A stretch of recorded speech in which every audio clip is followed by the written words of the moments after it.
Padova scala la classifica del Sole 24 Ore sulla qualità della vita, salendo di 4 posti, anche se rimane alla 29ª posizione sotto Verona e Treviso per il Veneto, che invece scendono in graduatoria.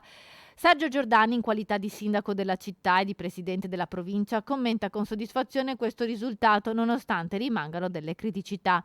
Padova, infatti, in materia di sicurezza è alla posizione 105, ovvero al terzultimo posto, penalizzata dai reati legati allo spaccio di droga e dai furti in abitazione. E poi c'è l'inquinamento. Ogni anno la città del Santo e la sua provincia sono tra le peggiori per la qualità dell'aria. Si piazzano infatti al 92esimo posto su 107, aria inquinata dallo smog e dai livelli di PM10 altissimi che portano a sforare il limite dei giorni previsti dalla legge.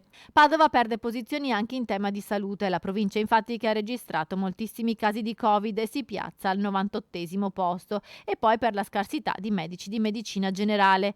La città invece recupera posizioni per la qualità dei servizi rivolti agli anziani e ai giovani e si piazza al 4° posto per numero di laureati. Per i padovani ecco quali sono pregi e difetti. Guarda, io vivo discretamente a Padova, non mi lamento. Anzi, penso che Padova sia una città molto vivibile per quanto mi riguarda, perché è una città a dimensione d'uomo, molti servizi funzionano, sinceramente non ho che lagnarmi. Di negativo il traffico forse, è positivo che la trovo sempre più pulita.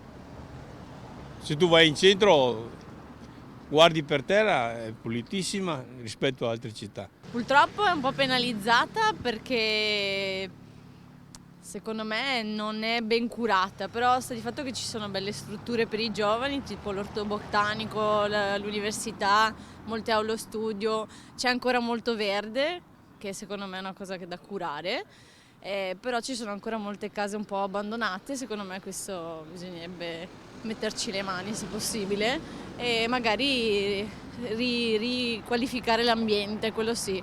Ma io mi sono sempre trovata bene a Padova, sono qua da 4 anni e devo dire che adesso me ne vado e ci lascio il cuore. Secondo me Padova in realtà è una bellissima città, è anche molto viva e io quando andavo in giro mi sono sempre sentita sicura, quindi no, è proprio una bella città.